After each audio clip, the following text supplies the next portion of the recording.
চাওক ছাত্ৰ ছাত্ৰী যুৱক যুৱতী দেশৰ ভৱিষ্যত। তেওঁলোক আজি ছাত্ৰ বা যুৱক, কাইলৈ দেশৰ শক্তিশালী নাগৰিক। তেওঁলোকৰ ওপৰতে দেশ নিৰ্মাণ, জাতি নিৰ্মাণ, জাতিৰ আধাৰ, শক্তিশালী আধাৰ তৈয়াৰ কৰা তেওঁলোকৰ এটা জাতীয় মৌলিক দায়িত্ব থাকে।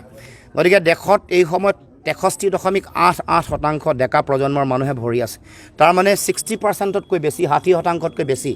গতিকে এইসকলৰ ওপৰত ভাৰতবৰ্ষ, অসমৰ ভৱিষ্যত নিৰ্ভৰ কৰে। গতিকে মই আহ্বান জনাইছোঁ যে দেশৰ গণতন্ত্ৰ শক্তিশালী কৰিবৰ কাৰণে আমাৰ যুৱ যিসকল প্ৰতিনিধি আছে তেওঁলোকে অতি শক্তিশালীভাৱে অংশগ্ৰহণ কৰক। তেওঁলোকে ওলাই আহক।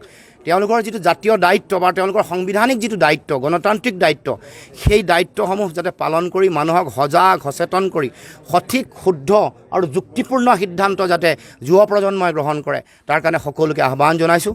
আৰু আমিও আশা ৰাখিছোঁ যুৱ প্ৰজন্মৰ 63.88%, তাৰমানে প্ৰায় 64% যুৱ প্ৰজন্মই তেওঁলোকে 100% তেওঁলোকৰ ভোটদান হ'ব।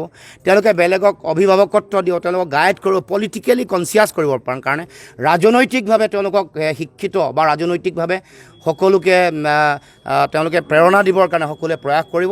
আৰু তেওঁলোকে এটা বিশেষ ভূমিকা লৈ ওলাই আহি এই নিৰ্বাচনত ভোটদানো কৰিব, বেলেগক ভোটো দিয়াব, যাতে 95%তকৈ বেছি ভোটদান ডিব্ৰুগড় লোকসভাত হয়, অসমৰ বিভিন্ন প্ৰান্তত প্ৰতিটো লোকসভাত হয়। তাৰ কাৰণে মই সকলোকে আহ্বান জনাইছোঁ। দেশৰো সকলো ছাত্ৰ যুৱ বন্ধুৰ প্ৰতি আহ্বান, যাতে সকলোৱে আমাৰ যিটো গণতান্ত্ৰিক দায়িত্ব, সাংবিধানিক দায়িত্ব, সেইটো যাতে সকলোৱে শক্তিশালীভাৱে পালন কৰে।